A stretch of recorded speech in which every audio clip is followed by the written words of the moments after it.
habíamos que íbamos a conversar entonces del hamiltoniano. ¿Qué era el hamiltoniano, cierto? Desde la perspectiva de la mecánica clásica, para después entender esa visión a la mecánica cuántica. ¿Sí o no? Listo, muy bien. Entonces, el hamiltoniano, nosotros sabemos el lagrangiano, es una función que minimiza la acción, ¿cierto? Entonces eso lo vimos la clase pasada acá. Es una minimización de la acción. Listo. Bueno, muy bien. Entonces, acá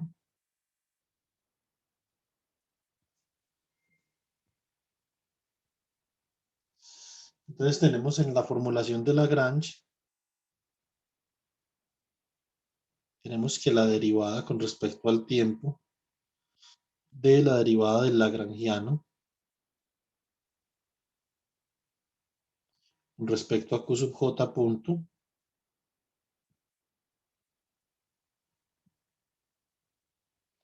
menos la derivada del lagrangiano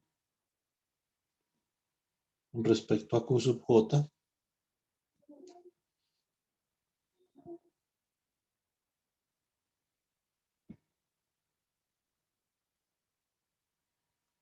es igual a 0. De acá se definió el término momentum canónico conjugado como la derivada del lagrangiano con respecto a Q sub j punto. Entonces, momentum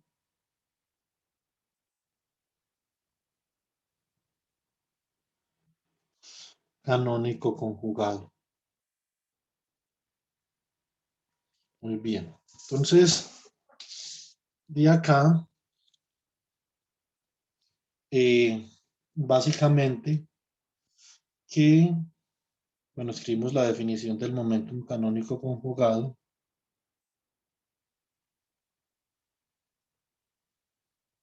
Punto. Listo. Y entonces vamos a establecer una transformación que fue de la que hablamos la clase pasada. Una transformación básicamente en donde A se puede transformar en B mediante B de xz igual a y por z menos A de xy. Se llama la transformación de Legendre. Profesor, qué pena.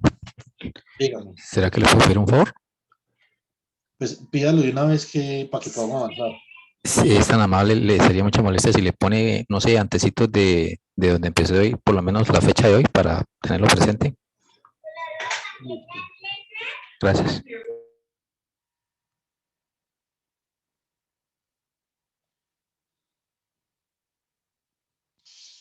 Listo. Entonces, transformada de Legendre.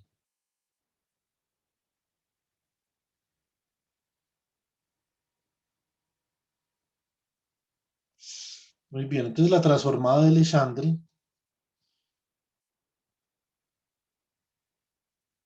básicamente si implica que A de xy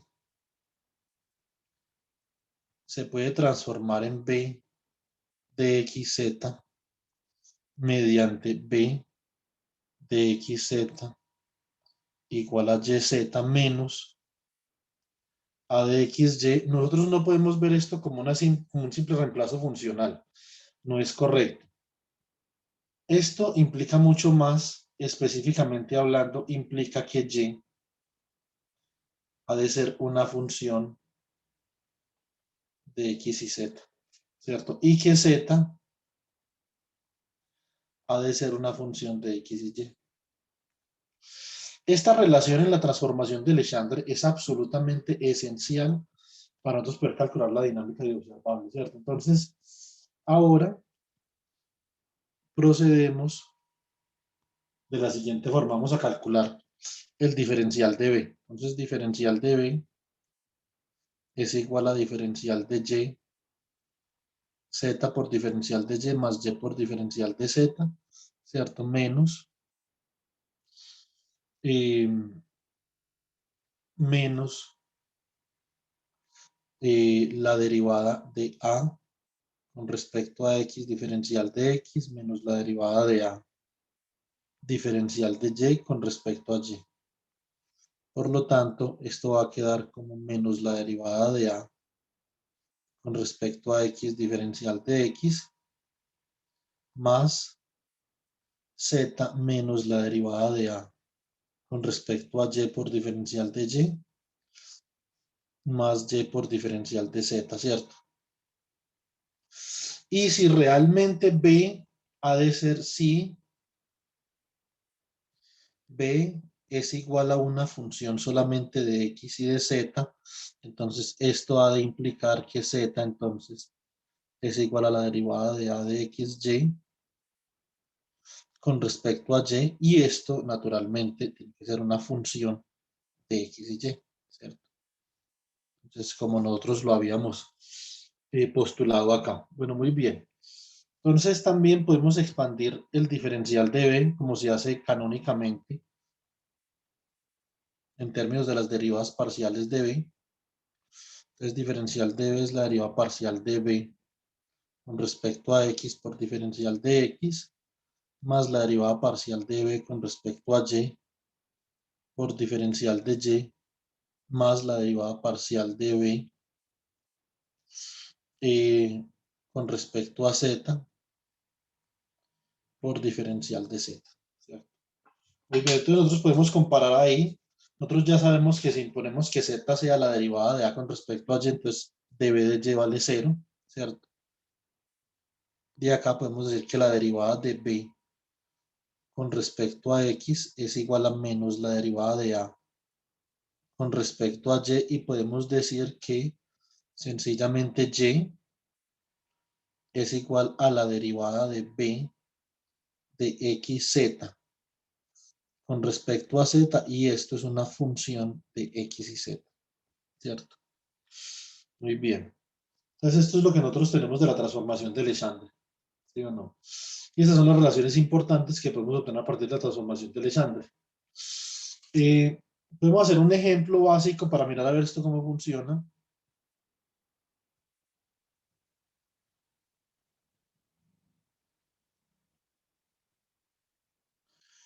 Ejemplo, b de x z es igual a yz menos 1, ¿cierto? O más bien, comencemos al... Voy a hacer acá una cosa, pero creo que es una mala idea. Entonces comencemos dado a de xy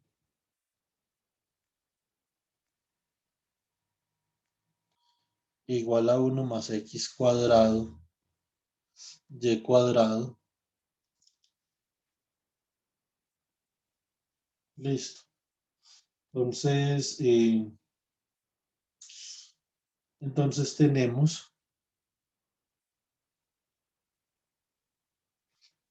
b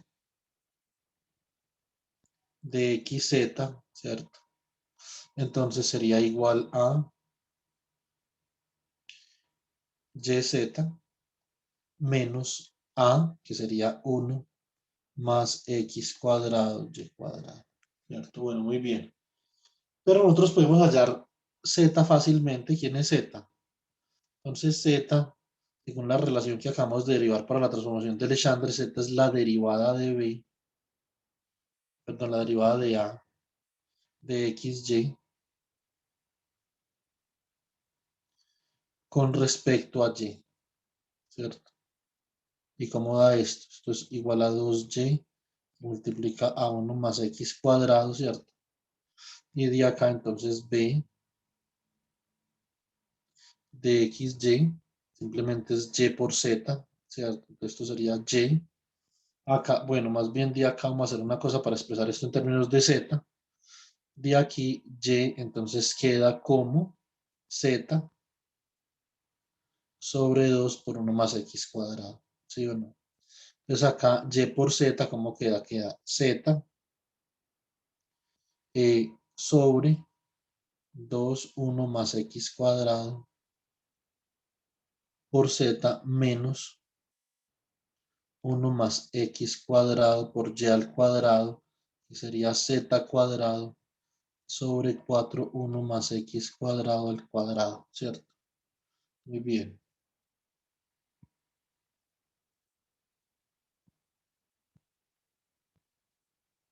Entonces de acá, este se va con uno de estos de acá. Esto queda z cuadrado sobre 2, 1 más x cuadrado menos z cuadrado sobre 4, 1 más x cuadrado. Y esto es igual a z cuadrado, ¿cierto? Sobre 4, 1 más x cuadrado. Entonces, así hallamos b. Cuando nosotros tenemos la transformación de Legendre, también podemos hacer la transformación inversa, ¿cierto? Entonces, la transformación inversa de Legendre viene dada por esto.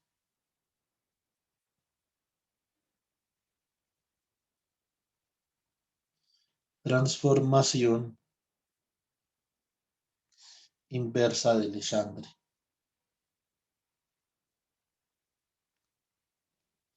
Bueno, bien. Entonces, una vez usted tiene b de xy, perdón, b de xz, usted puede hallar a de xy como b de xz como una función de xy, ¿cierto? Eso significa que usted simplemente acá tiene que reemplazar a z por una función de xy que nosotros ya la habíamos hallado, ¿cierto? Entonces acá z, nosotros dijimos cuando hallamos z, dijimos que en efecto z era una función de x y y, ¿sí o no? Entonces muy bien, listo. Entonces acá queda, ¿quién es b? B es z cuadrado sobre 4, 1 más x cuadrado evaluado en z igual a 2y por 1 más x cuadrado, ¿cierto? Desde acá, esto queda 2y, 1 más x cuadrado todo al cuadrado, sobre 4 factor de 1 más x cuadrado. Este cuadrado se va con este de acá. Ah, es que no lo he hecho todavía, perdón. Dímoslo así. Esto queda 4y cuadrado, ¿cierto? Por 1 más x cuadrado al cuadrado sobre 4 por 1 más x cuadrado. Ahora sí este cuadrado se va con este de acá, 4 con 4. Y entonces de acá recobramos a de xy con la que comenzamos. Eso significa que la información de A está almacenada en B. Nosotros podemos recuperar a partir de B y podemos recuperar a B a partir de A, ¿cierto? Entonces esto es una propiedad fundamental. Esto es una propiedad fundamental de la transformación de Legendre. Bueno, muy bien. Listo. ¿Para qué nos sirve esto? La transformación de Legendre, como habíamos dicho en la clase anterior,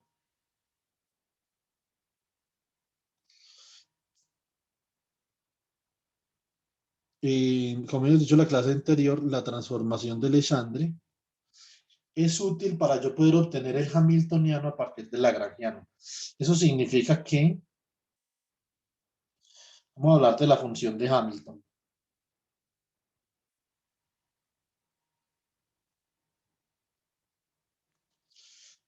Entonces, la función de Hamilton básicamente es una función que depende de las posiciones generalizadas A, de los momentum y por lo general del tiempo, de forma tal que a partir del lagrangiano, que depende de Q punto y de T,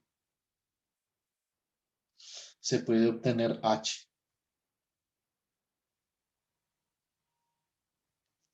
Usando la transformación de Legendre, ¿cierto?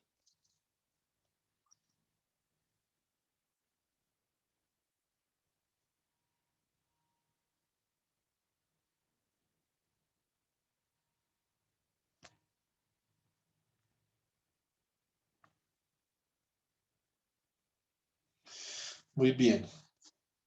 Entonces, con la transformación de Legendre,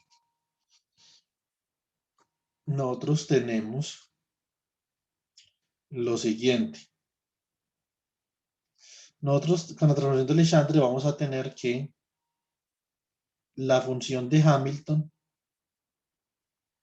de Q, P, T es igual a, naturalmente, ¿quién es Y en este caso?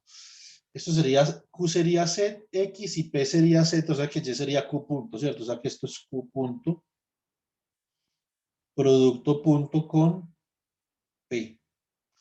Típicamente, como estamos pensando en un sistema de varias partículas, como les expliqué la clase pasada, y que cuando nosotros hacemos referencia a Q, P, hacemos referencia a un conjunto de Q y a un conjunto de P para N partículas, ¿cierto? Entonces, típicamente nosotros escribimos acá la suma desde J igual a 1 al número de partículas de Q sub J punto producto punto con P sub J menos el lagrangiano de Q, P, T, ¿cierto? Entonces,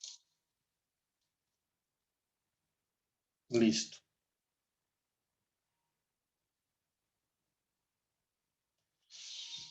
Bueno, muy bien.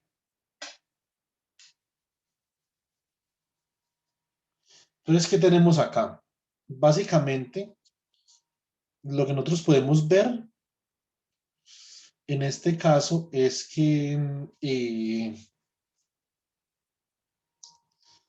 si nosotros aplicamos la misma lógica que teníamos ahorita, vamos a utilizar la siguiente convención. Acá vamos a utilizar la convención de Einstein, que es sencillamente que no vamos a colocar la sumatoria, simplemente decimos que esto es QJ por PJ, pero acá realmente como eso es un producto escalar, entonces J iría desde 1 hasta 3n, no hasta n, sino hasta 3n, porque el producto escalar por partícula tiene tres términos, ¿sí o no?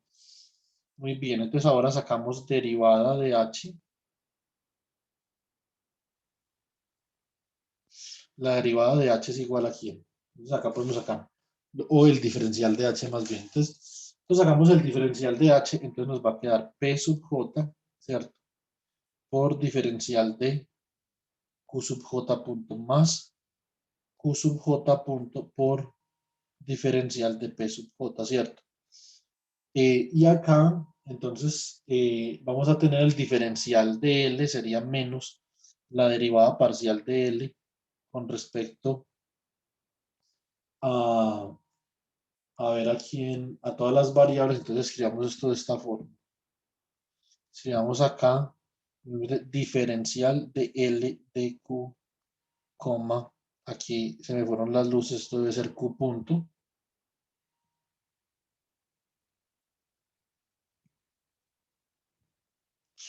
Porque lagrangiano no depende de P. Entonces acá sería el diferencial total de L que depende de Q punto y de T. ¿Cierto? Listo, fantástico. Entonces, esto sería igual a P sub J diferencial de Q sub J punto más Q sub J punto diferencial de P sub J menos, entonces acá como queda ahora sí, derivada del lagrangiano con respecto a Q sub J, ¿cierto? Por diferencial de Q sub J punto, ¿cierto? Perdón, de Q sub J menos la derivada de lagrangiano con respecto a Q sub J punto por diferencial de Q sub J punto, ¿cierto? Menos la derivada de lagrangiano con respecto a T por diferencial de T, ¿cierto? Ahora, nosotros sabemos de nuestra teoría del lagrangiano que el momentum canónico conjugado es dl de qj punto, o sea que esto es p sub j, ¿cierto? O sea que eso queda como menos p sub j de q sub j punto. Por lo tanto, se va a cancelar este término de acá y este término de acá. Estos dos términos se van y esto me va a quedar como p sub j de Q sub J punto, ¿cierto?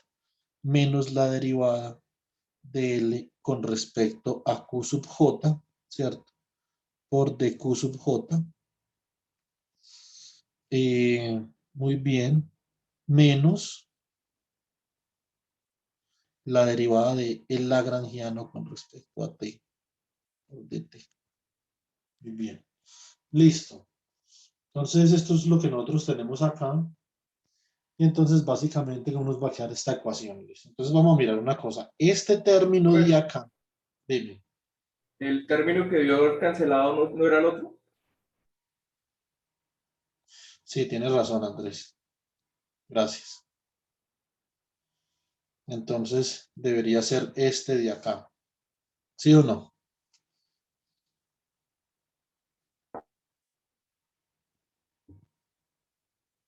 ¿Sí o no? Creo que sí.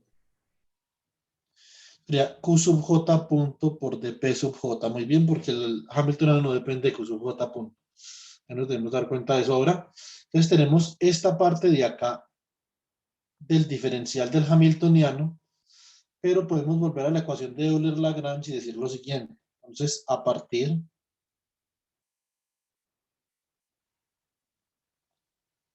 de la ecuación de Euler-Lagrange,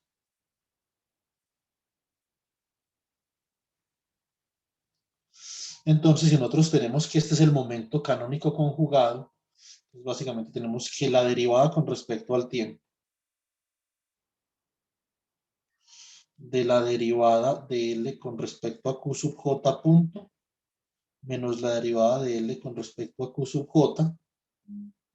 Entonces, si esto es el momento canónico conjugado P sub J, esto implica que la derivada de P sub J con respecto a T menos la derivada del lagrangiano con respecto a Q sub J es igual a cero. Por lo tanto, este término de acá no es otra cosa que P sub J punto. ¿Sí o no? Y así, entonces nosotros podemos escribir, por lo tanto,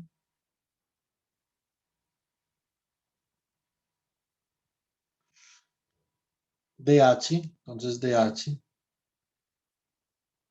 es igual a Q sub J punto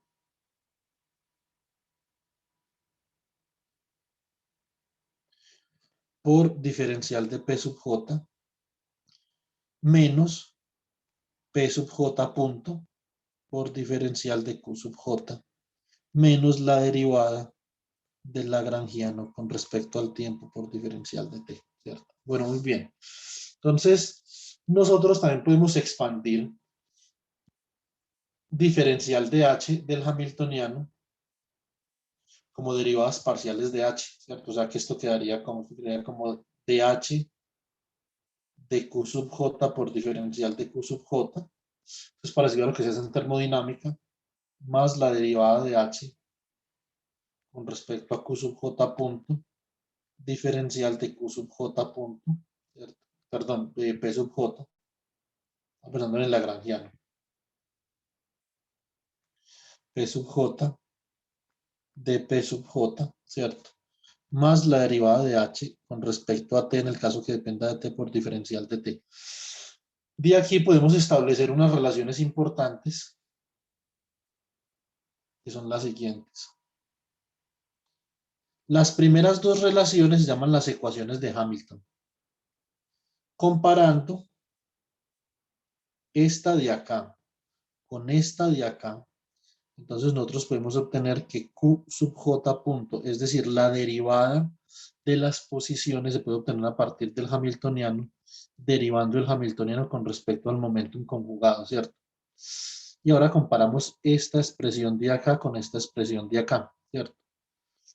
De donde obtenemos que la derivada de los momentum también se puede obtener con respecto al tiempo, se puede obtener derivando el Hamiltoniano con respecto a las posiciones generalizadas. Estas dos, que son dos ecuaciones muy importantes, llaman las ecuaciones canónicas de Hamilton.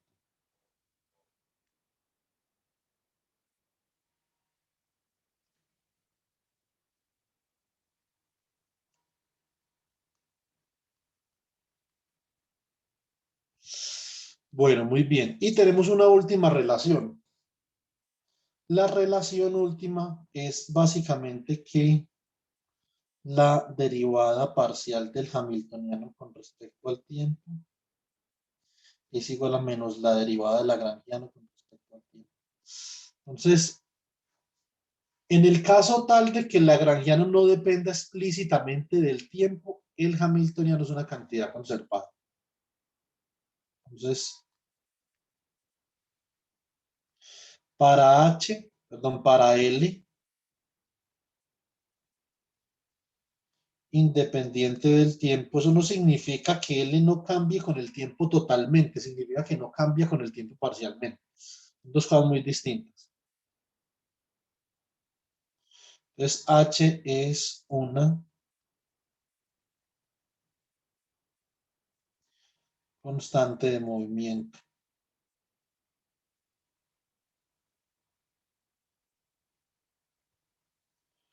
Listo.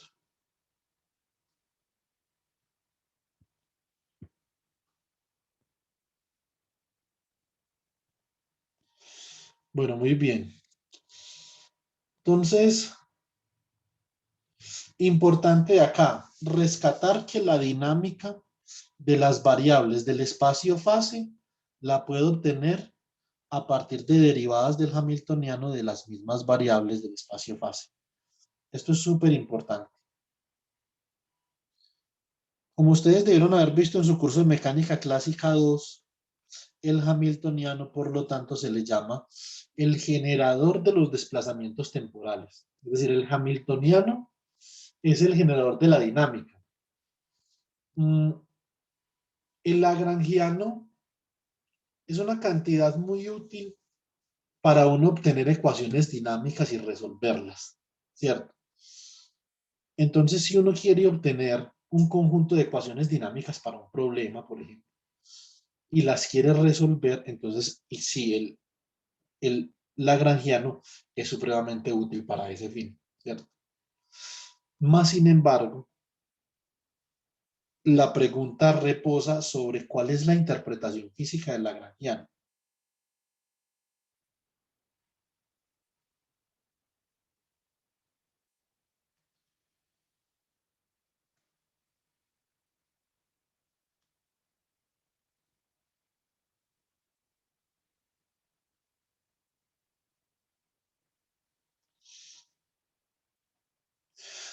Porque la mecánica cuántica es una teoría que se axiomatiza con base en los observables.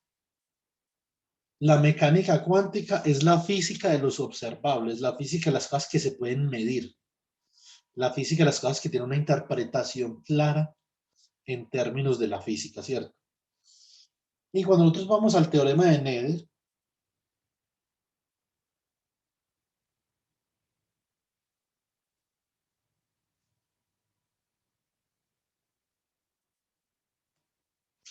tenemos que hay unas cantidades conservadas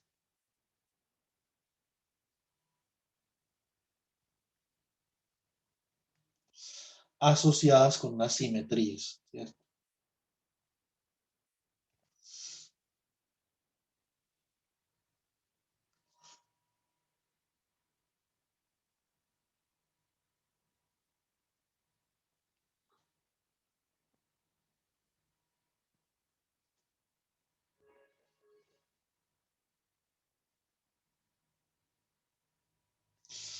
Entonces,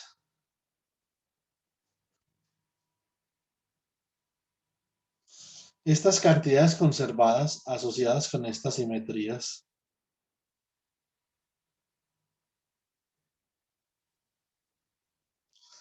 eh, estas cantidades conservadas asociadas con estas simetrías son energía,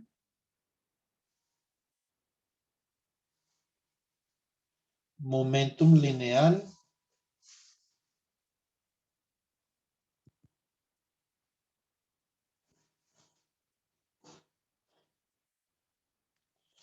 momentum angular. Y acá hay unas simetrías asociadas. Lo importante en este momento es que la simetría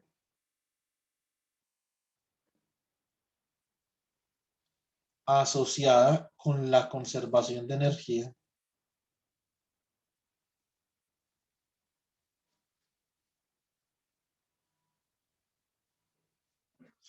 es la invarianza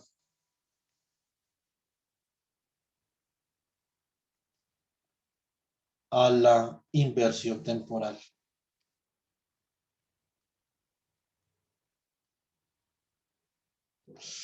Si usted cambia t por menos t, debe haber algo que es invariante ante ese cambio, ¿sí o no? Siempre y cuando usted tenga una cantidad conservada llamada energía total.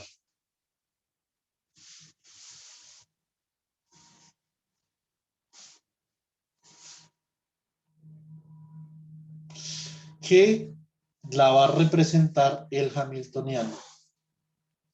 El hamiltoniano va a ser la suma de la energía cinética que depende del momento más la energía potencial que depende de la posición. ¿Sí o no?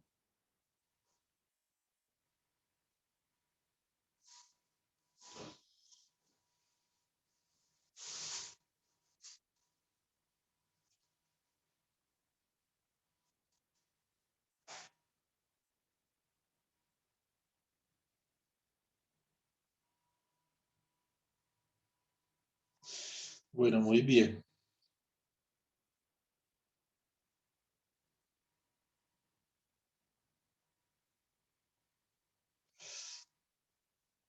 Entonces, acá, esto es lo que nosotros conocemos como la función de Hamilton. Entonces, cuando nosotros nos preguntamos por qué hacemos mecánica cuántica con la función de Hamilton y no con el lagrangiano, es porque la función de Hamilton cumple con dos propiedades importantes, ¿cierto?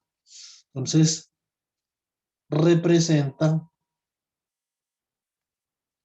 la energía total de un sistema físico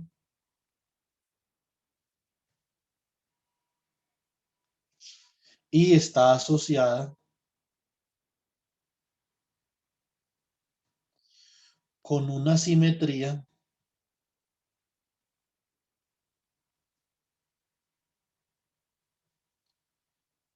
en el teorema de Nether.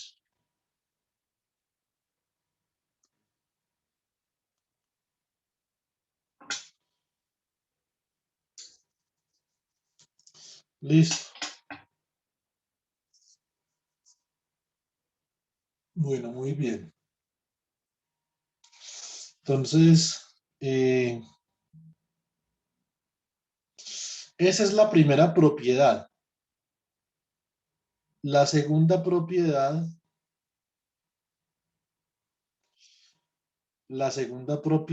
es que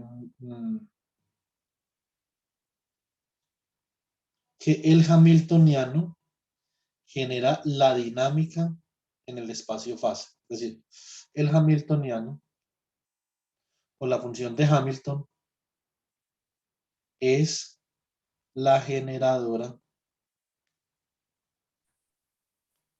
Profe, una pregunta. Dime. ¿Se me escucha? Es que se fue el internet como hace como 4 o 5 minutos y está mencionando algo sobre propiedades. ¿A qué se refiere? Pues dígame propiedades de qué y yo le digo a qué me refiero.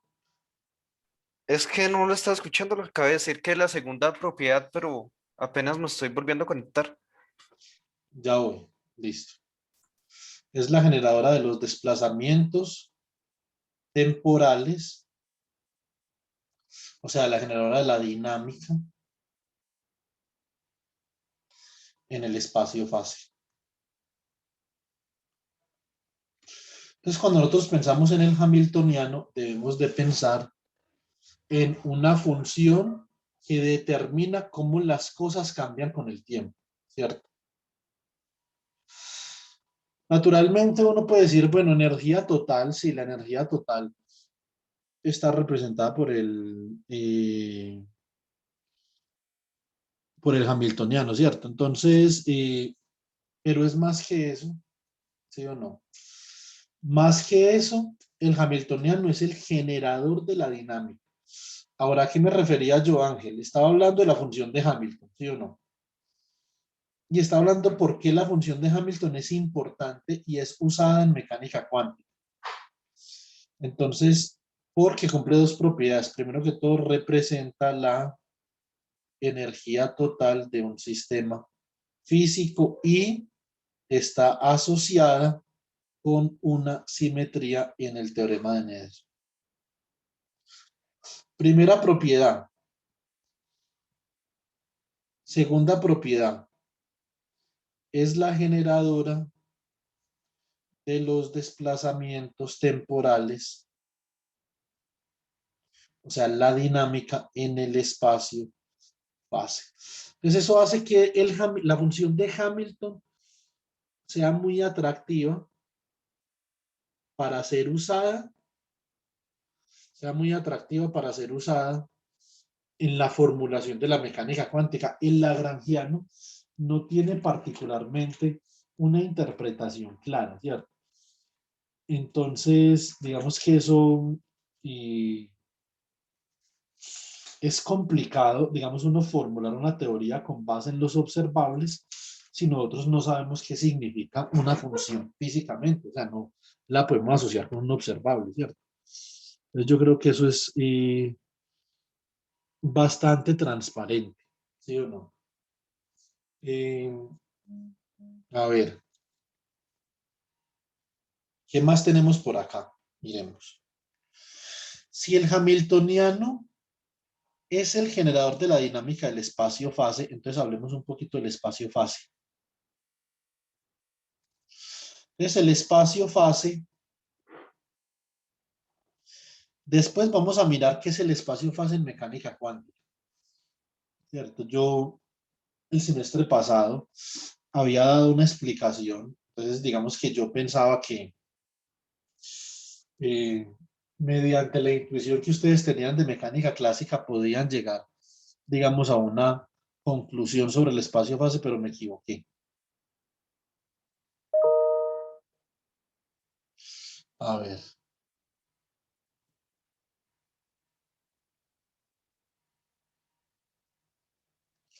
Un segundo.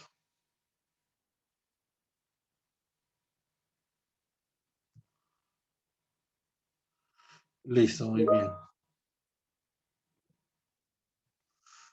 Un segundo que me están escribiendo del departamento, una cosa. Bueno, chicos. Entonces, ¿cómo puedo entender yo el espacio-fase? El espacio-fase es un espacio donde existe una coordenada que yo voy a llamar microestado. Listo. El microestado corresponde a una coordenada para las posiciones de cada partícula en un sistema físico y sus momentos. Eso es un espacio-fase. Eso significa que el espacio-fase es un espacio que pertenece a R6N, o sea, es un espacio hexaN-dimensional, ¿sí o no? Eso significa, digamos que si uno dice esto callejeramente, esto lo que significa es que aquí hay 6 ejes. 6 N ejes para poder representar el punto. ¿Cierto? Vea, acá, esta partícula con posición Q1 tiene 3 grados de libertad. Esta partícula con posición Q2 tiene 3 grados de libertad. Hasta esta partícula con posición QN tiene 3 grados de libertad. O sea que esto corresponde a 3 N variables. Lo mismo para los momentum, ¿cierto?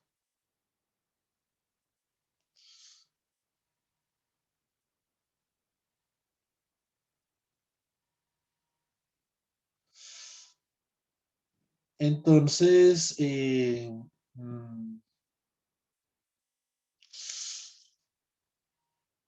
bueno, entonces, digámoslo así, que,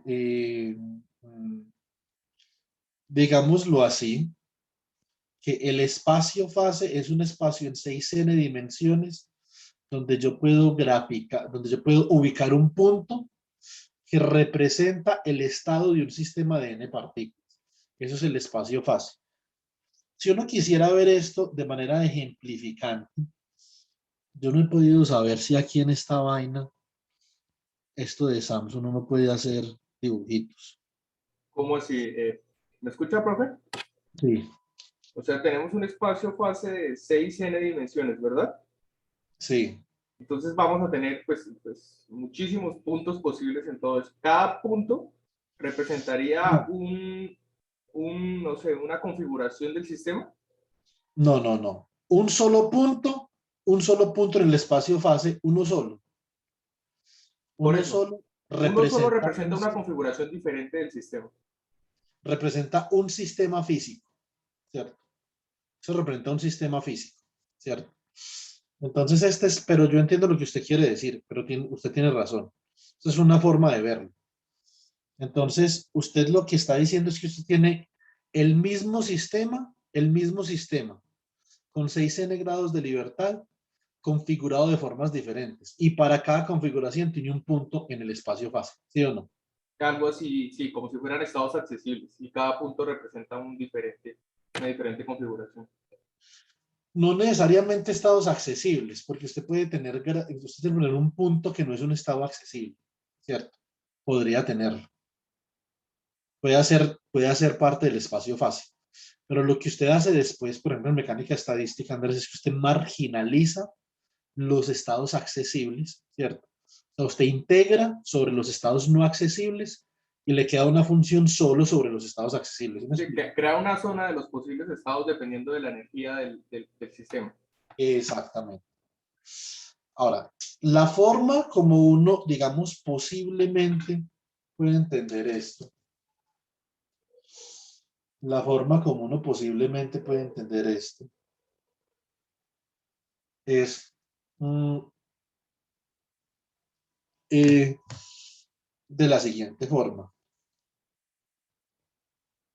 Usted tiene un sistema físico, Andrés, uno solo. Y el estado de ese solo sistema físico, usted tiene, por ejemplo, considere que usted tiene un gas en una cajita.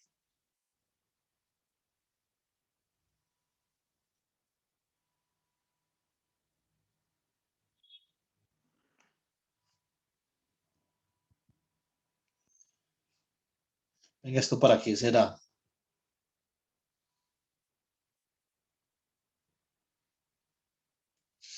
No he podido saber. Yo pensé que eso era para hacer figuritas.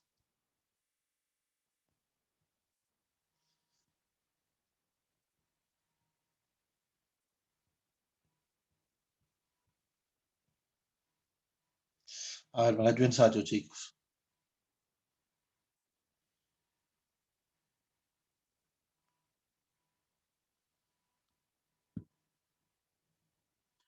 Oye, ahí esta vaina no se puede borrar, ve. Bueno, quién sabe para qué era eso. Pule un poquito los trazos cuando los hace. Ah. Entonces, supongamos que esto es una cajita y en esta cajita hay un gas de n partículas, ¿cierto?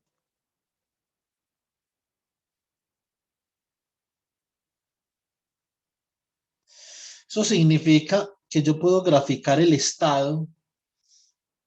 Acá hay n partículas, a ver. Entonces, en esta cajita hay n partículas que se mueven a lo largo de toda la cajita.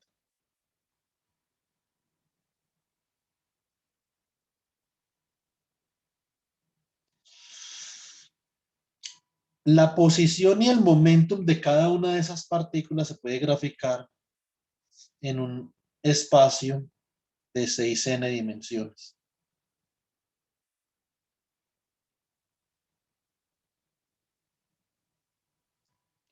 ¿Cierto?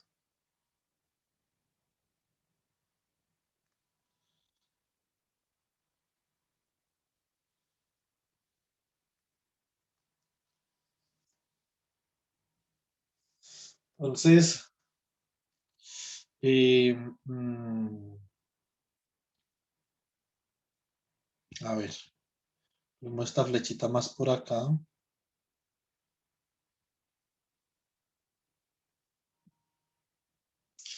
Muy bien.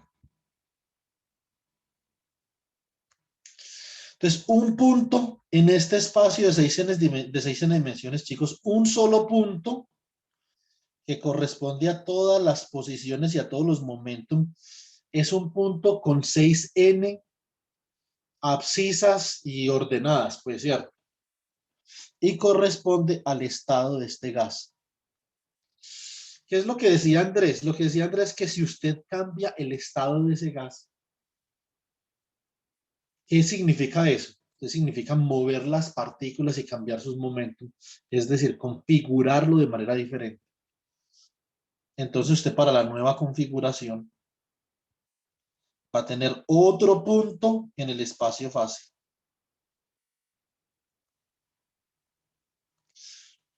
Y si usted hace, por ejemplo, n copias de ese mismo sistema, n copias, entonces usted va a tener n puntos en un espacio hexa n dimensional, ¿cierto? Y usted, por ejemplo, se puede preguntar lo siguiente. Usted se podría preguntar en ese espacio hexa n dimensional, si yo cojo y considero un volumen, una cajita de acá, en este espacio, con volumen diferencial. Recuerden que este es un espacio en 6n dimensiones, ¿cierto? O sea, que esto no es un volumen de 3 dimensiones, esto es de volumen diferencial de gamma. Por lo tanto, de gamma va a ser igual a la productoria desde K igual a 1 hasta N de D3Q sub K, D3P sub K, ¿cierto? O sea, ese volumen diferencial en un espacio de 6n dimensiones es como, por ejemplo, D3Q1, D3Q2, D3QN, D3P1, D3P2, D3PN, ¿cierto? Muy bien. Entonces, ¿qué sucedía acá en este caso? Pues básicamente que yo puedo decir, listo, ¿qué pasa? Y yo quiero saber cuál es el número de puntos, número de estados que yo tengo por unidad de volumen diferencial. Entonces, naturalmente, voy a tener un número de estados diferencial. Pero esto va a ser proporcional al volumen. Y yo no quiero eso, yo quiero que esto sea normalizado. Entonces divido por el número de puntos en el espacio fase. Y si yo tomo el límite cuando n tiende a infinito, es decir, que hay muchos puntos, y el límite cuando el volumen de la cajita tiende a cero, el volumen diferencial de la cajita, esto lo voy a llamar densidad de puntos en el espacio fase.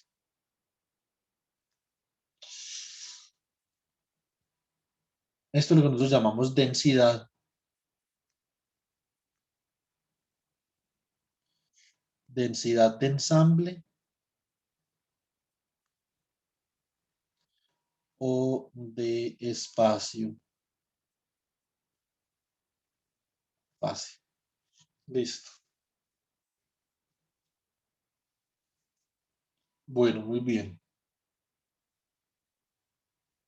Entonces, si yo pienso en probabilidad, entonces para la teoría de probabilidad,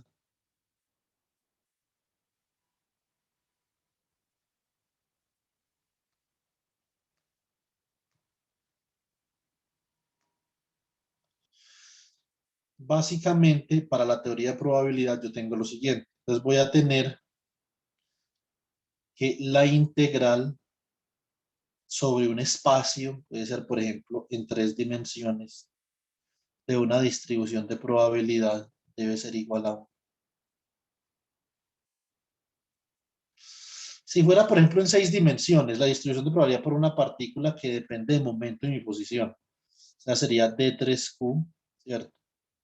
D3P una función de probabilidad que depende de Q y de P, y esto integraría a 1. Entonces, si la densidad de ensamble o de espacio-fase tiene un carácter de probabilidad, muy probablemente yo puedo demostrar que ella va a integrar a 1, ¿cierto? Entonces, para la densidad de ensamble, para la densidad del ensamble,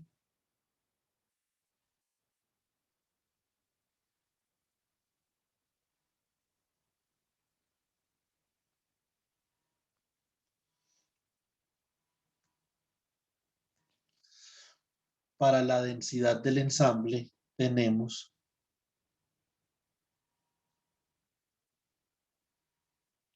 que la integral sobre el diferencial de volumen en el espacio fase de la densidad de Q, P, T. Esto ha de ser igual a la integral de 1 sobre n por dn sobre d gamma por diferencial de gamma, que se va con este de acá. Y como n es una constante, es el número de puntos en el espacio fase, queda la integral de diferencial de n, que es n, por lo tanto esto es n sobre n, o sea que esto es 1. Por lo tanto, rho de Q, P, T cumple con la función de densidad de probabilidad. Listo. Entonces, eso es importante. Veamos un segundo. Digamos que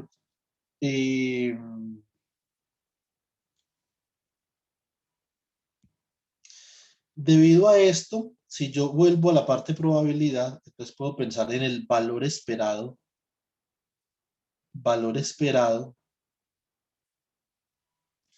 o promedio de una variable aleatoria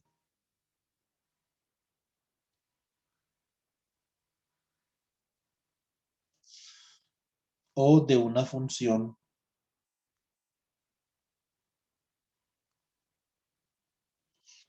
de una variable aleatoria.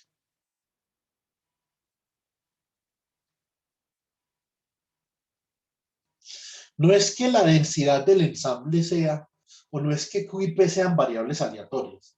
Lo que sucede es que la teoría de las variables aleatorias se puede derivar de la teoría de distribuciones, ¿cierto? Entonces esto en general es válido por una distribución, y eso sí es la densidad del espacio fase, es una distribución, ¿sí o no? Entonces, acá tenemos lo siguiente, tenemos por ejemplo que el valor esperado de X va a ser igual a la integral sobre de X por la función de distribución, ¿cierto? Entonces también podrían decir que el valor esperado de f de X va a ser igual a la integral de f de X por la distribución de X, que es p de X, por diferencial de X. Inclusive, por ejemplo, en dos dimensiones. Entonces, ¿cuál es el valor esperado, por ejemplo, de X por Y? Sería igual a la integral de X por Y por una función de distribución, probabilidad, por ejemplo, de X, Y por dx por dy, ¿cierto? Y también, por ejemplo, el valor esperado de una función de xy va a ser igual a f de xy por la probabilidad como función de xy de x de y.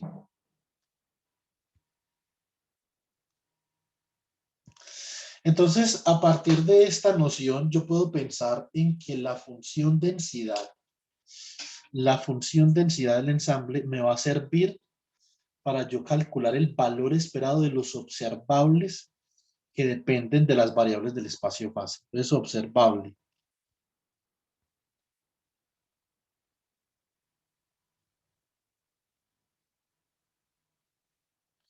El observable es una función de las posiciones Q y de los momentum P, ¿cierto? Tal que está asociado con una variable medible en un experimento. Entonces nosotros en mecánica cuántica continuamente vamos a hablar, ¿esto es un observable o no? Bueno, esto es un observable. ¿Qué es un observable? La energía es un observable. El potencial es un observable. No, no lo es. El campo es un observable. No sé. Entonces, hablamos siempre en términos de observable. Entonces, la mecánica cuántica, la palabra observable se repite y se repite y se repite y se repetirá hasta el fin de los tiempos continuamente. Clásicamente, nosotros después en mecánica cuántica vamos a ver cómo se hace esto. Cómo se hace esto, pero clásicamente un observable, entonces, que queda definido en términos de Q y de P, podría ser, por ejemplo,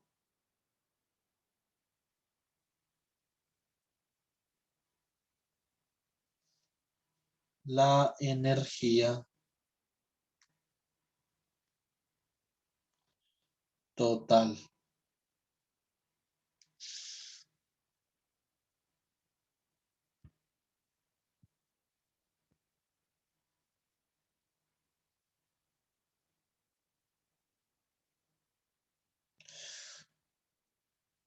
Entonces, la energía total es un observable que nosotros llamamos hamiltoniano y nosotros lo podemos expresar en términos del conjunto de variables en el espacio-fase. La parte cinética va a ser la suma desde J igual a 1 hasta N. Esto es para una partícula libre. La energía cinética simplemente es P sub J al cuadrado sobre 2M. Más la energía potencial. Si colocamos esa partícula libre, cada partícula libre de manera independiente en un oscilador armónico. Esto es la suma desde J igual a 1 hasta N de un medio de M omega al cuadrado por Q sub J al cuadrado. O sea que en efecto este observable de acá es una función de todo el conjunto de variables en el espacio base.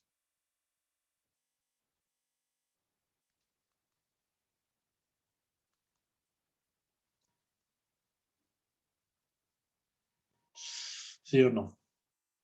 Nosotros podemos agregarle otras cositas acá.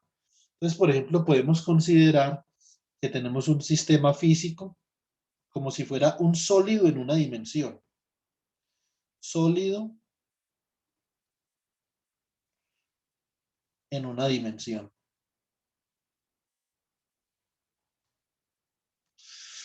Si nosotros tuviéramos un sólido en una dimensión, por ejemplo, entonces tuviéramos átomos, esto sería un átomo por acá, esto sería un átomo por acá, un átomo por acá,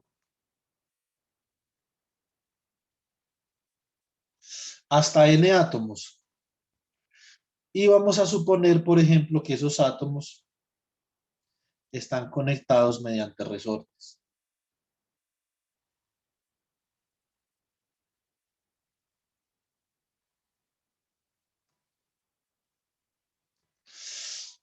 ¿Cierto? Entonces, ¿qué tiene usted?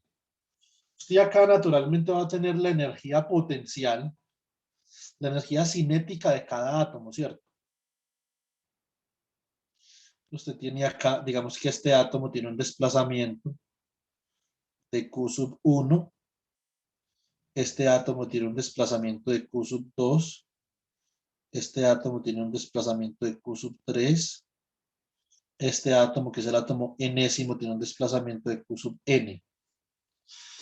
Entonces, naturalmente, yo puedo escribir cómo podría escribirse la energía potencial a la que está sometido cada átomo. Naturalmente está en un potencial armónico, pero ya no es un potencial armónico común y corriente, sino que es una diferencia de posición. Usted tiene que mirar para saber cuál es el potencial armónico, la energía potencial debido a un resorte particular. Entonces usted tiene que mirar la diferencia de las posiciones entre QJ y QJ más 1, por ejemplo. O sea, usted tendría acá algo como así. Energía potencial va a depender de Q sub J más 1 y de Q sub J, ¿cierto? Entonces acá usted tendría un medio de la masa por la frecuencia angular al cuadrado de Q sub J más 1, ¿cierto? Menos Q sub J al cuadrado. ¿Sí o no? Entonces, y usted puede suponer que cada uno de esos átomos, digamos, también está conectado por medio de un resorte a una pared.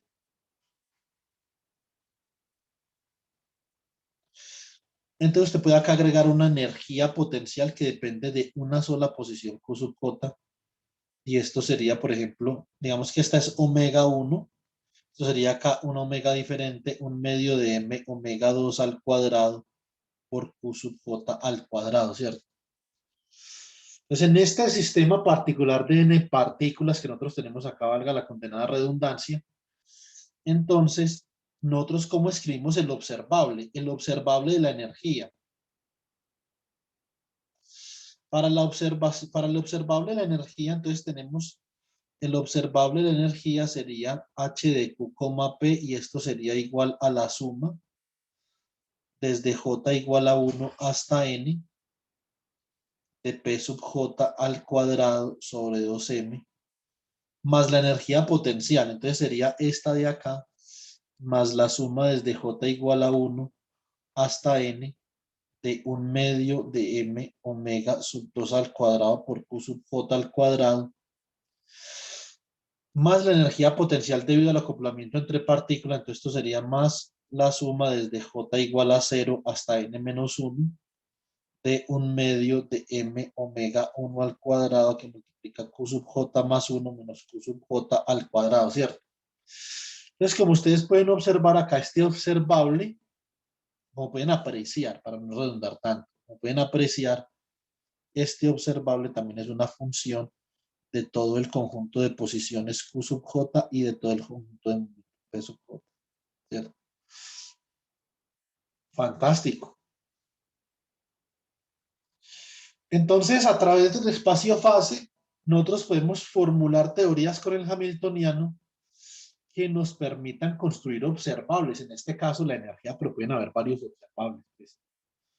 O sea, no solamente la energía, pues es también el momento angular, por ejemplo, ¿cierto? El momento angular de un sistema de partículas, como por ejemplo para el caso del movimiento de un cuerpo rígido en mecánica clásica 2, entonces ustedes qué veían ahí. Eh, mm, entonces, ¿qué era lo que ustedes veían ahí? Ustedes veían que el momento angular un segundo.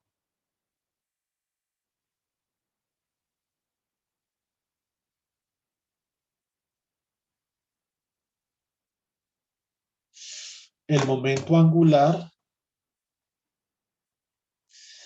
se podía expresar como unos productos cruz de las posiciones de las diferentes partículas en el sistema o en el cuerpo rígido y de los momentum lineales, ¿cierto? Es decir, el momentum angular en general es una función compleja, pues no compleja de variable compleja, sino una función complicada de Q y P, ¿cierto? Entonces, si esto va a ser una función, ¿cierto? De Q sub J producto cruz con P sub I, por ejemplo, ¿sí? No tiene que ser de la misma partícula. Entonces, nosotros podemos construir así observables, ¿sí o no? Y para yo hallar el valor esperado de un observable, así como yo lo pongo acá en esta parte de las distribuciones, es el valor esperado del observable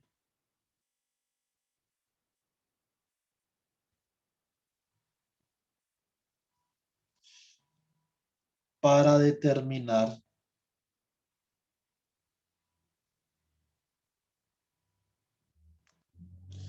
el valor esperado de un observable. Un segundo, chicos, que se me olvidó una cosa, me acabé de acordar. De que no había registrado la asistencia electrodinámica. Un segundo.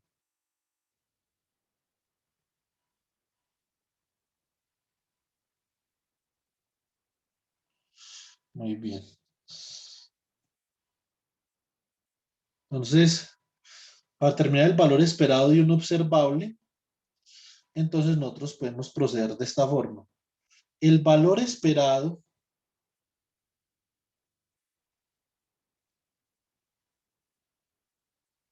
del observable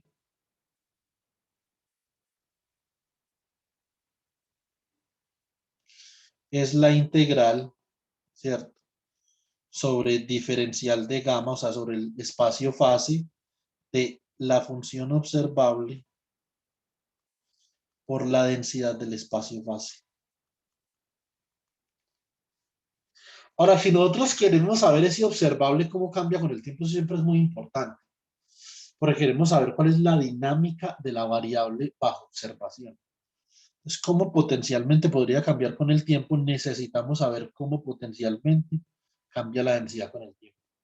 La densidad del espacio fase. Y el cambio de la densidad del espacio fase con el tiempo está asociado con un teorema. ¿Quién se acuerda de teorema?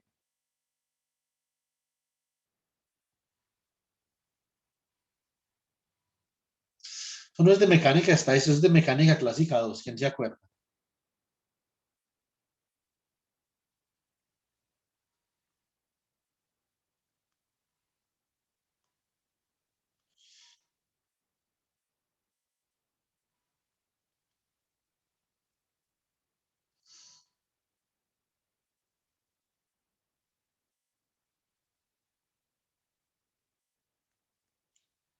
Venga, chicos, ¿ustedes qué estaban haciendo cuando estaban viendo mecánica clásica 2? ¿Se dormían en todas las clases o qué?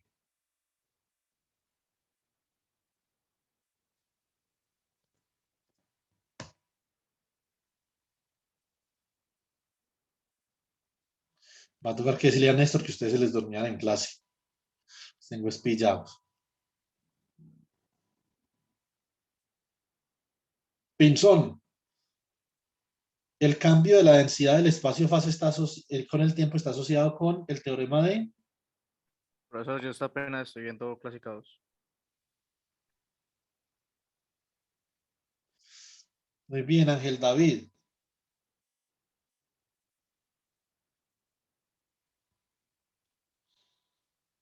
No me acuerdo el nombre del teorema, profe.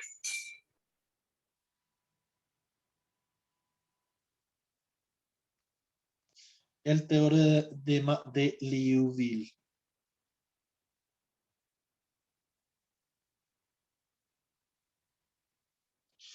Listo. Bueno, muy bien. Entonces, para nosotros estudiar el teorema de Liouville, lo primero que nosotros tenemos que hacer, entonces, y aquí nos vamos a dar cuenta nosotros de otra cosa importante, que el hamiltoniano es el generador de la dinámica de la función densidad también. No solo de los observables, ¿cierto?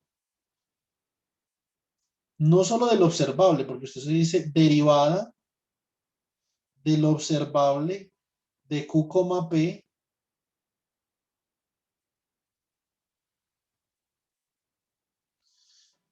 con respecto al tiempo. Esto va a ser la suma desde alfa igual a 1 hasta 3n, 3 grados de libertad por variable, ¿cierto? Entonces tenemos la derivada de O de Q, P con respecto, por ejemplo, a Q sub alfa, ¿cierto? Por Q sub alfa punto, más la derivada de O de Q, P con respecto a P sub alfa, porque P sub alfa punto, inclusive si el observable no depende explícitamente del tiempo, puede depender del tiempo a través de la variación temporal de Q y de P. Y si utilizamos las ecuaciones de Hamilton,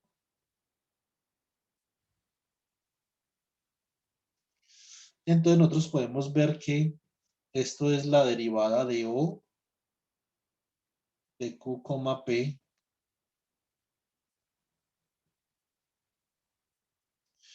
con respecto a Q alfa por la derivada de Q alfa, que es la derivada de H con respecto a P alfa, ¿cierto? Más la derivada de O de Q, P por la derivada de P alfa por menos la derivada de H con respecto a Q alfa. O sea que esto es la suma desde alfa igual a 1 hasta 3n de la derivada del observable de Q, P con respecto a Q alfa por la derivada del hamiltoniano con respecto a P alfa menos la derivada del observable de Q, P con respecto a P alfa por la derivada del hamiltoniano con respecto a Q alfa. Y esta operación, ¿cómo se conoce esta operación, Andrés?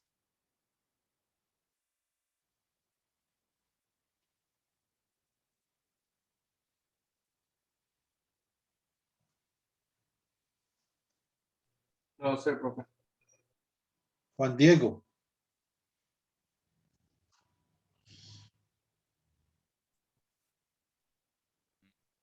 No sé.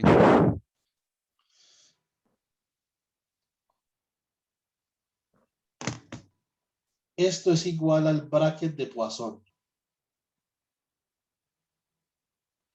entre el observable O de Q, P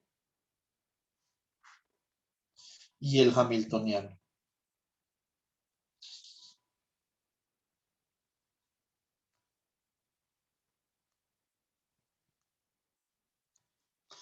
¿Cierto? Y este bracket de Poisson es diferente de cero para el caso dinámico. El bracket de Poisson de cualquier observable con el hamiltoniano da como origen la dinámica del observable. Lo que nosotros queremos saber en este momento específicamente es si la dinámica de la función densidad en el espacio fase está también relacionada con el hamiltoniano. Nosotros asumimos que sí porque el hamiltoniano es el generador de los desplazamientos temporales, ¿cierto?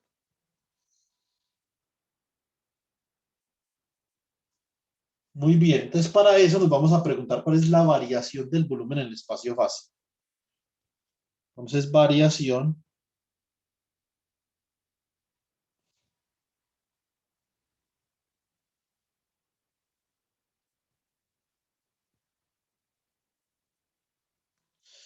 del volumen en el espacio fase.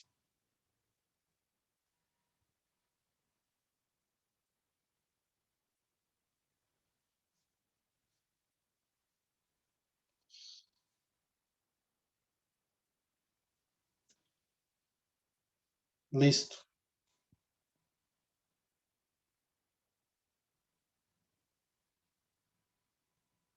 Excelente. Entonces, supongamos, esto es un poquito difícil de imaginar. Yo siempre cuando hago referencia a esto, digo, como yo soy hincha del Medellín, yo tengo muy buena imaginación.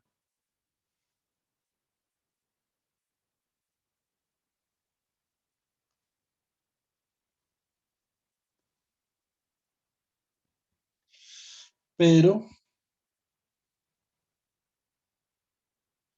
si uno es hincha de Nacional, tiene menos imaginación.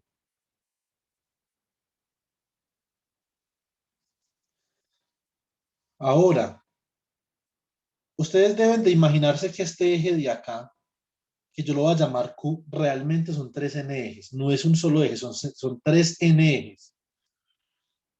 Y este eje de acá, que yo lo voy a llamar P, realmente son 3 n ejes. O sea que esto es un espacio en 6n dimensiones, ¿cierto? Como hemos venido hablando.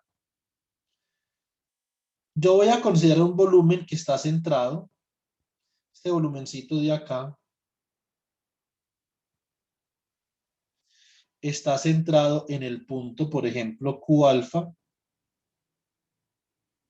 y en el punto P alfa.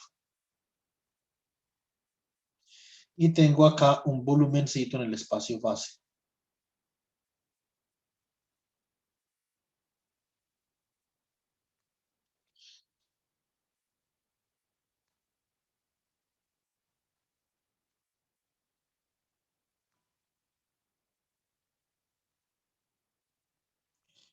Y esto será diferencial de Q alfa. ¿Cierto? Muy bien. Por lo tanto, esto, consideremos que esto es en un tiempo t. Y vamos a considerar, por ejemplo, un volumen por acá en el espacio fase en un tiempo t'. O sea que esto sería Q alfa prima y esto por acá sería P alfa prima.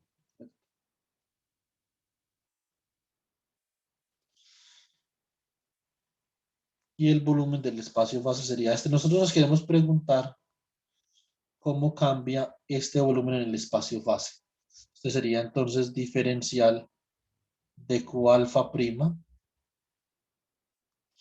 y este sería diferencial de P alfa prima. Esto es en un tiempo t más dt. Nosotros queremos saber cómo cambia ese volumen en el espacio de fase, ¿cierto? Y para eso,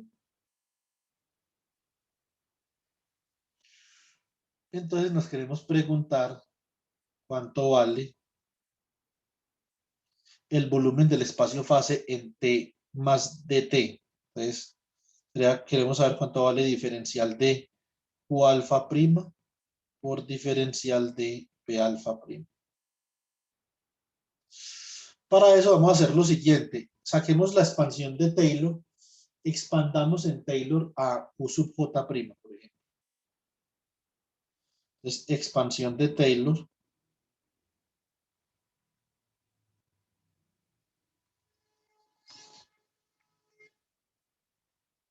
de Q sub J prima, por ejemplo. ¿Sí o no? Hagámoslo escalar.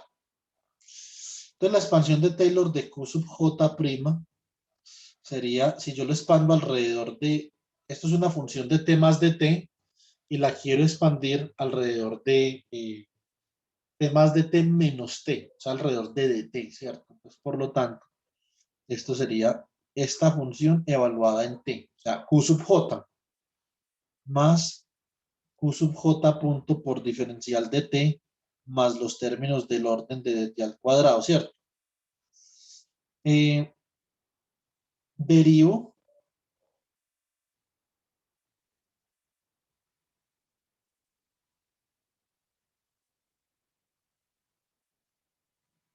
con respecto a derivo con respecto a Q sub J, por ejemplo, ¿cierto? Derivo con respecto a Q sub J. Entonces, por lo tanto, esa derivada con respecto a Q sub J nos va a quedar como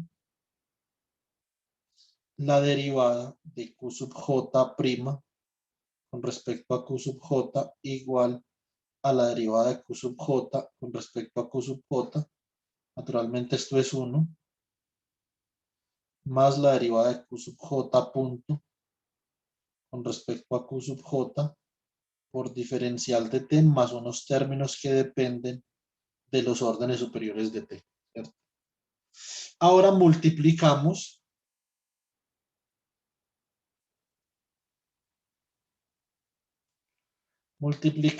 por diferencial de Q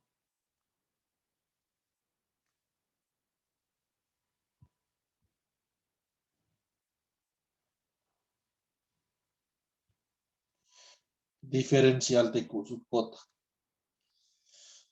De Q sub J, ¿cierto? Entonces, ¿esto cómo quedaría? Esto quedaría como algo así.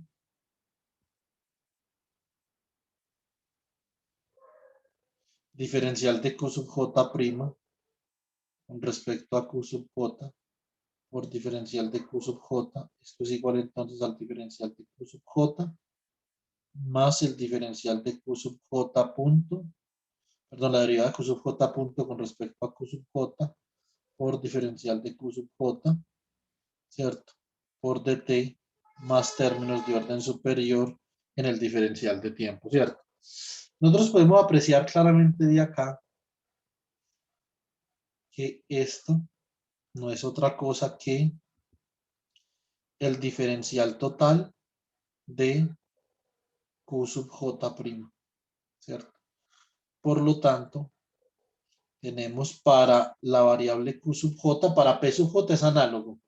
El diferencial de Q sub J' es igual al diferencial de Q sub J más la derivada de Q sub J punto con respecto a Q sub J por diferencial de Q sub J por dt. Y para ser consistentes con esto, si no vamos a colocar o de términos de orden superior, entonces coloquemos que esto es aproximadamente igual. Lo mismo para el diferencial de P sub J'. Esto es aproximadamente igual a dP sub J más la derivada de P sub J punto con respecto a P sub J, ¿cierto? Por diferencial de P sub J por diferencial de T. Una vez nosotros tenemos estas dos expresiones, entonces sí nos podemos preguntar cómo cambia el volumen del espacio-fase, ¿cierto? Así,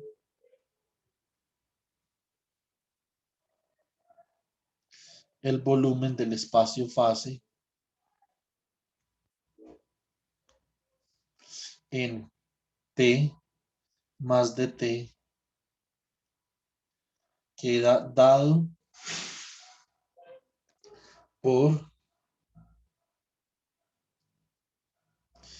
diferencial de Q sub J' por diferencial de P sub J'. Entonces multiplicamos esas dos expresiones. Esto queda diferencial de Q sub J más la derivada de Q sub J punto con respecto a Q sub J por diferencial de Q sub J, ¿cierto? Por diferencial de T por diferencial de P sub J más la derivada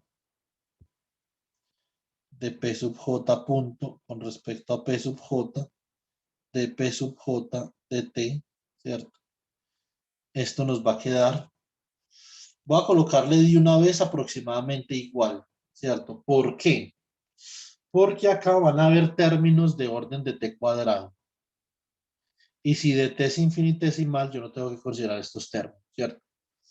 Entonces, acá voy a ignorar los términos de orden superior en dt, entonces, ¿cómo queda esto? Esto queda d Q sub J de P sub J más la derivada de Q sub J punto con respecto a Q sub J, ¿cierto?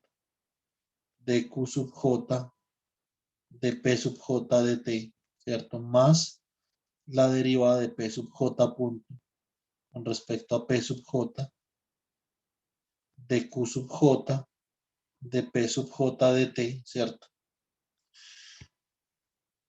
Y esto queda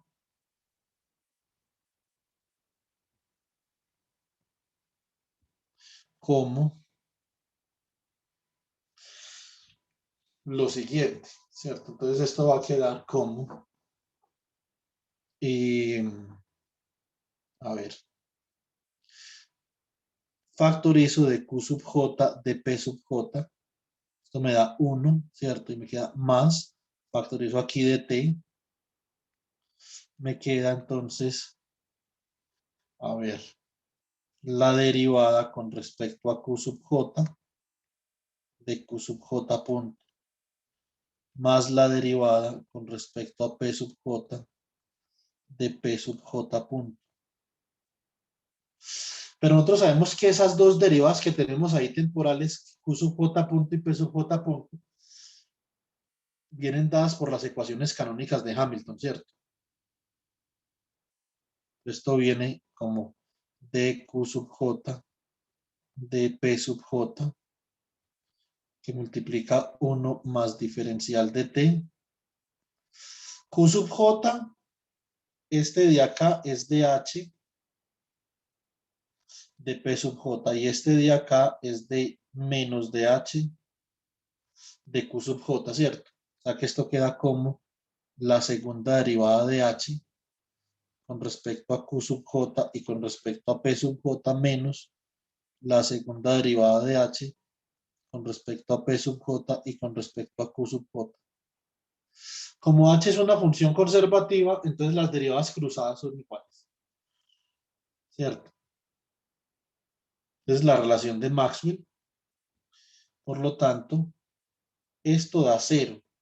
Y esto queda como diferencial de Q sub J, diferencial de P sub J, debido a que el hamiltoniano es el generador de la dinámica en el espacio-fase. Por lo tanto,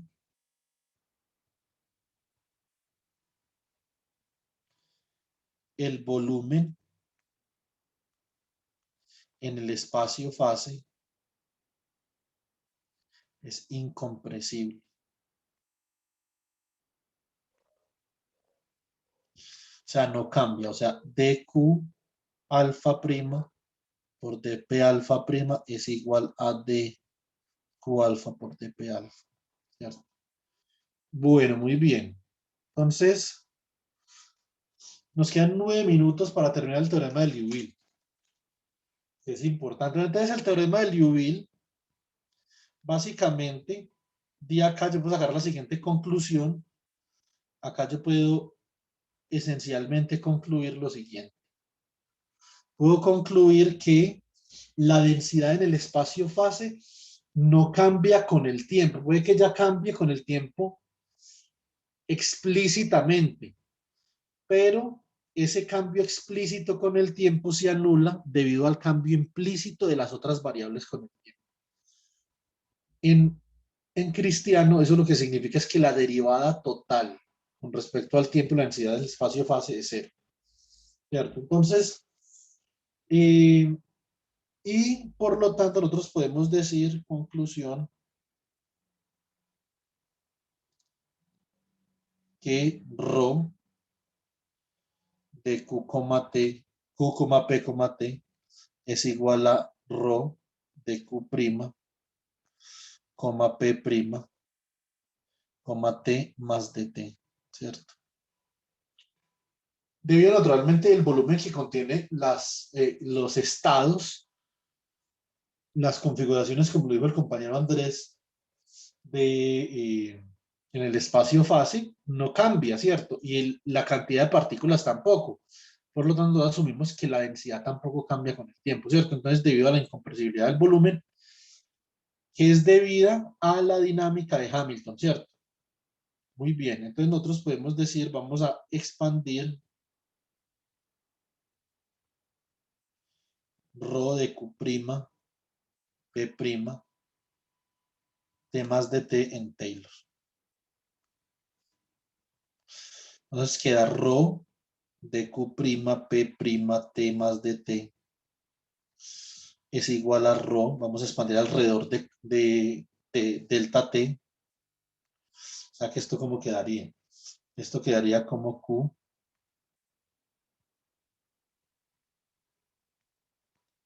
más Q punto, producto punto por dq, coma, P más P punto, producto punto con dp, coma, T más delta T. ¿Cierto? Muy bien, entonces esto en Taylor, como que esto queda alrededor de T, sería ρ de Q, P, T, ¿cierto?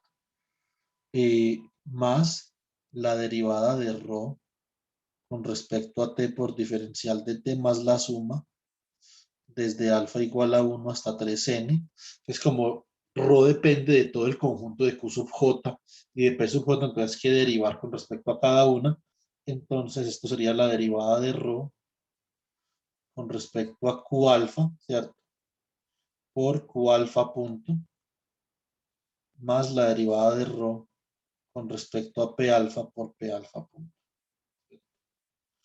Muy bien. Entonces, y acá nos va a venir quedando lo siguiente.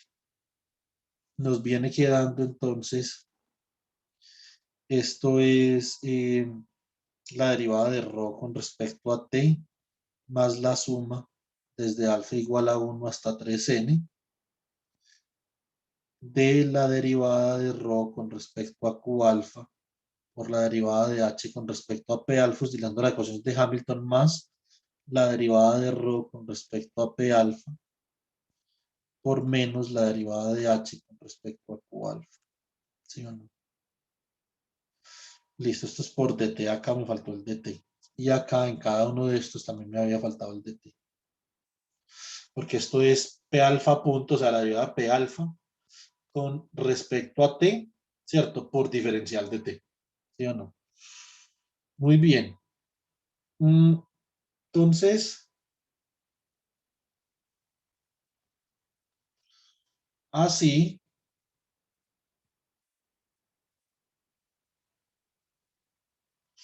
voy a obtener lo siguiente. Entonces, espera un momentico, acá me faltó esta de acá,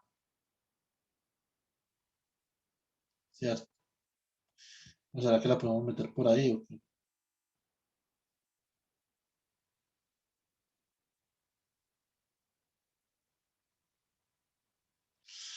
¿Y cómo habré cambiado yo este borrador? Esto está inmamable, este borrador. Ahora sí. Uy.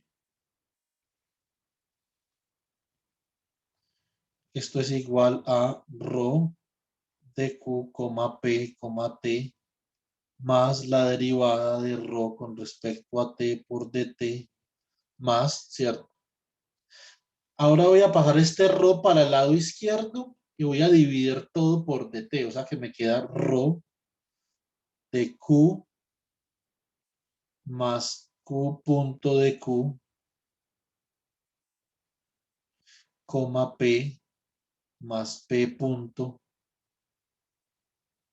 de p, t más dt, menos rho de q, p, t. Esto ustedes lo pueden identificar sobre dt como la derivada total de la función densidad, ¿cierto? Muy bien. Porque cada una de estas funciones q más q punto de q, p más p punto de p, esas son funciones de t más de t, ¿cierto? Y estas de acá simplemente son funciones de t. Es una derivada total, ¿cierto? Así, la derivada total de rho con respecto a t es básicamente la derivada de la función densidad con respecto a t más la suma desde alfa igual a 1 hasta 3n de la derivada de h con respecto a p alfa por la derivada de rho con respecto a q alfa menos la derivada de h con respecto a q alfa por la derivada de rho con respecto a p alfa. Listo. Entonces, y esto nosotros sabemos por la incompresibilidad del volumen que es idénticamente igual a cero, ¿cierto? No me regalan unos 5 minuticos, no me demoro, yo voy a acabar este teorema. Entonces, de acá nosotros obtenemos que la derivada de rho con respecto a t es básicamente igual. Esto, bueno, esto es lo que yo tengo acá. Esto es otra cosa. Hasta aquí ya acaba el teorema. Esto que yo acabo de escribir acá es el teorema de Liouville. Esto de acá.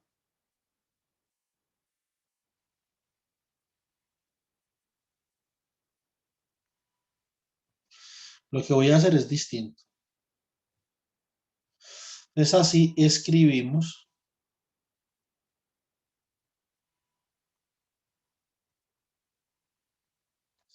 el teorema de Liouville. Listo. Muy bien. Entonces, por lo tanto,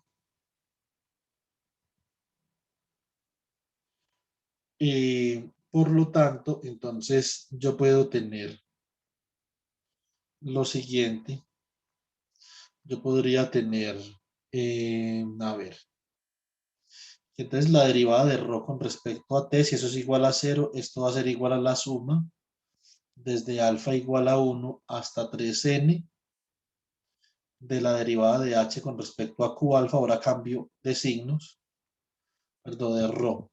¿Ρ o alfa? A ver. No, alfa. Debería ser así. Derivada de h con respecto a q alfa por la derivada de ρ con respecto a p alfa menos la derivada de h con respecto a p alfa por la derivada de ρ con respecto a q alfa. Y esto no es otra cosa, como lo habíamos definido ahorita, para el caso del observable, esto es el bracket de Poisson, ¿cierto?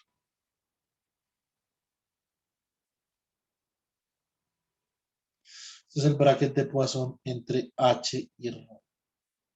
Eso significa que la dinámica explícita de ρ también depende del hamiltoniano. Es el hamiltoniano. Por lo tanto, el hamiltoniano es el generador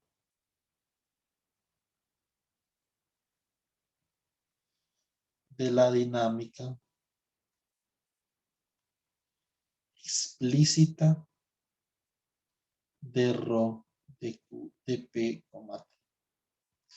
Si yo considero la dinámica implícita de la función densidad, pues bueno, entonces la dinámica explícita de la función densidad no existe, ¿cierto? Es cero porque ya lo vimos, pero si solamente es la explícita, cuando explícitamente depende de T, eso es otra cosa. Entonces esto es muy importante. En mecánica cuántica, la dinámica de lo que nosotros conocemos como el operador de estado, en mecánica cuántica,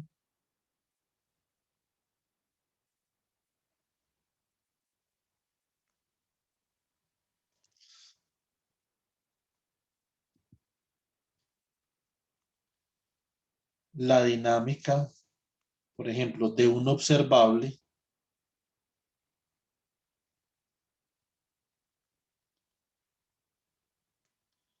viene dada por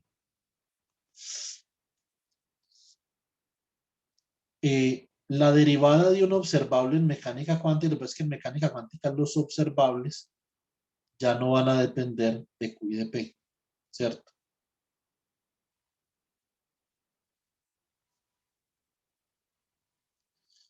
Esto es igual a 1 sobre IH barra por una operación que llamamos el conmutador. Esto en mecánica cuántica es una operación muy importante porque nosotros no podemos asumir que las cosas conmutan, en cambio en mecánica clásica sí, ¿cierto? El origen del bracket de Poisson es completamente diferente a la naturaleza de la conmutación, ¿cierto? Entonces, aquí en el bracket de Poisson lo que no conmuta es el producto. Usted tiene el producto de derivadas con respecto a grados de libertad diferentes. Eso es completamente distinto, ¿sí o no? Entonces acá son operadores. Entonces este sería el observable A en el tiempo con el hamiltoniano que está generando esa dinámica en el tiempo. Y esto es exactamente igual a lo que nos había quedado para el caso del observable A. El bracket de Poisson entre el observable y el hamiltoniano. Acá, para el operador de estado,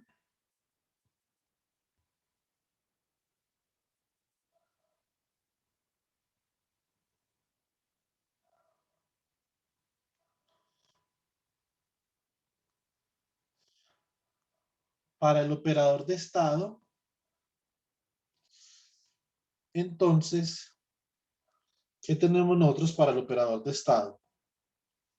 Tenemos que la derivada en mecánica cuántica, la derivada parcial del operador de estado con respecto al tiempo es igual a 1 sobre IH barra, ¿cierto? conmutador entre el hamiltoniano. Acá cambia de orden, ¿cierto? Así como en mecánica clásica. Entre el hamiltoniano y el operador de estado. ¿Cierto? Esto se conoce en muchas partes como el quantum master equation, ¿cierto? De aquí nosotros podemos establecer una relación entre el bracket de Poisson y el conmutador en mecánica cuántica, que es la siguiente. O por lo menos podemos establecer una relación que pareciera, digamos, ser consistente en toda su extensión, pareciera, ¿cierto? No necesariamente. Entonces, tenemos que el bracket de Poisson se puede reemplazar por 1 sobre IH barra por el conmutador. Esto es classically y esto es quantum. Bueno, muy bien, entonces, Profe, una pregunta, de- pero más que todo como de notación. O sea, pues me da, o sea, para cuando uno dice bracket se utilizan los corchetes, pero también es el otro símbolo o hay alguna otra notación. no, que utilizan los corchetes. Para el bracket, los corchetes. Y cuando está el símbolo por lo menos menor a la izquierda y el mayor a la derecha, cerrado, o sea, y en el medio las variables, ¿cómo Así, sí, sí, exacto, ¿cómo se leería eso? Sin los corchetes. eso sería, eso sería el valor esperado del bracket de Poisson. Ah, ya, valor esperado del bracket. Listo, gracias. Pero nosotros, pues, en mecánica cuántica no vamos a hacer eso. Nosotros vamos a hacer es el valor esperado del conmutador, ¿cierto? Listo. Listo. Y si es solo ket,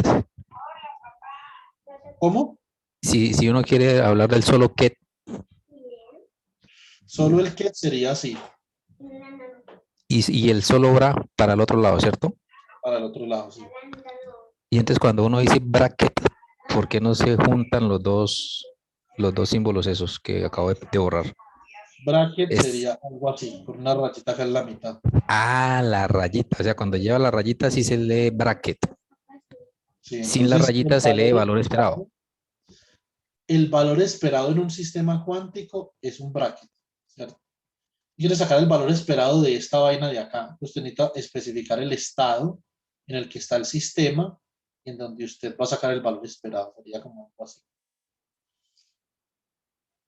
Entonces sería el bracket entre alfa y alfa de este coso de acá. ¿Sí, pilla? Sí, señor. Bueno, muy bien.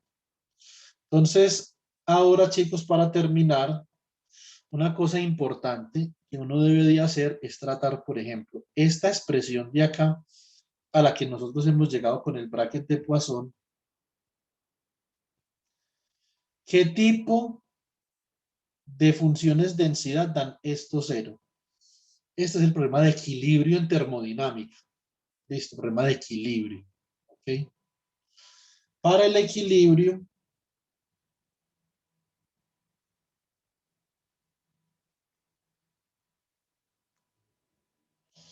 la derivada de ρ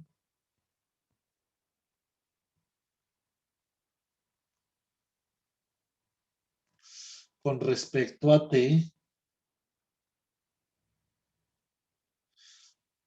debe ser igual a cero. ¿Cierto? Cuando esta derivada es cero, nosotros consideramos que nuestro sistema de n partículas ha alcanzado el equilibrio.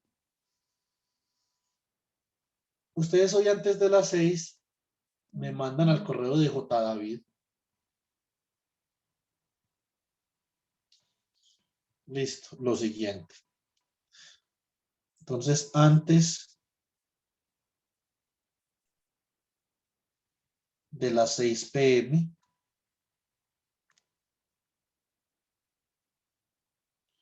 jueves 9 de septiembre. Listo. Entonces, demostrar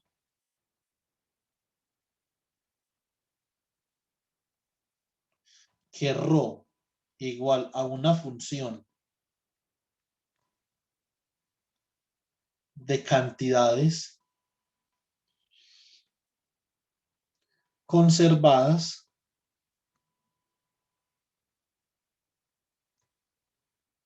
¿cierto? Da como resultado derivada de ρ con respecto a t igual a 0.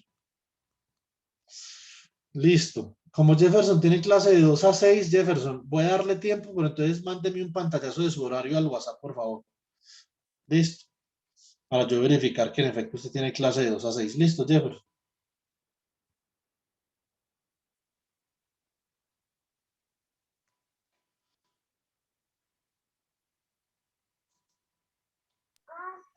Profe, por favor, ¿podría montar este PDF?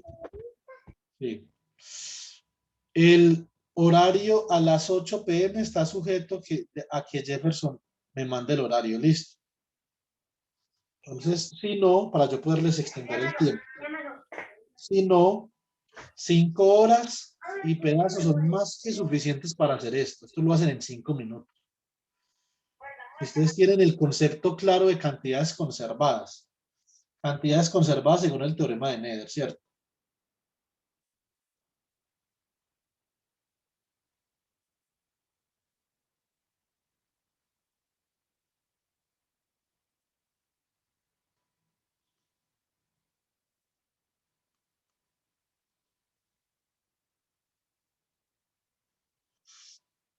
Que son energía, ¿sí o no?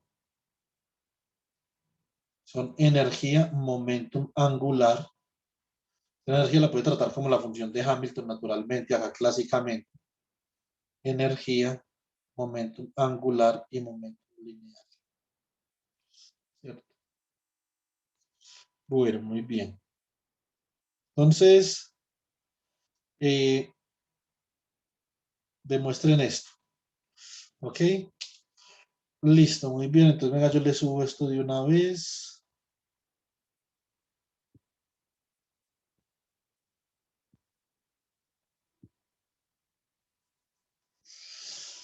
Listo, entonces ya terminamos de trasegar por la parte clásica de los observables y eso. Nos ha ido súper bien. Ahora entonces miremos qué es lo que puede hacer la mecánica estadística por nosotros para obtener observables de sistemas macroscópicos, ¿cierto? Para cuerpo negro, para capacidad calorífica del gas diatómico y para capacidad calorífica de el sólido. Y después entonces vamos a revisar, ahí entonces vamos a revisar particularmente cómo la mecánica cuántica puede levantar las discrepancias, las inconsistencias que hay de esa mecánica estadística clásica con el experimento. Listo. Esto es Quantum Mechanics.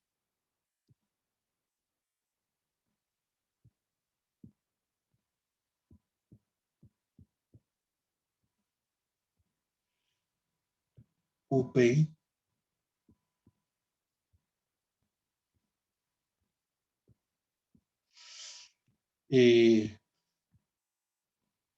Septiembre 9.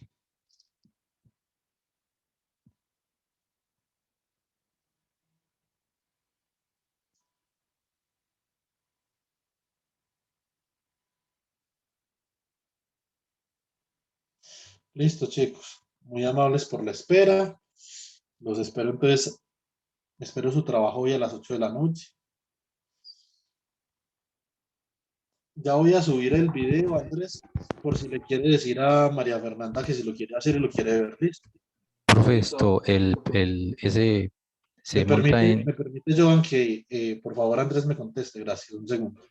Listo, profe. No hay Listo. problema, Bueno, ya le digo. listo. ¿Qué hubo, Joan? No, que lo montamos en su correo electrónico o en dónde. Sí, a jdavid@utp.edu.co. Ese es un correo que yo tengo relativamente disponible, ¿cierto? Siempre lo tengo abierto. ¿Lo puede repetir para copiarlo, por favor? Ya lo pongo en el grupo. Listo, gracias. Listo, chicos. Profe, ¿me puede hacer un favor de subirlo al PIN? Porque es que no tengo el celular en este momento. No lo tengo en el grupo de WhatsApp. Listo. Entonces, yo lo subo. ¿Ok? Listo, profe, muchas gracias. Bueno, chicos. Bueno, Hasta gracias, luego. profesor. Listo, profe, nos Ahí. vemos. Hasta luego, profe. Luego, profe. Chao.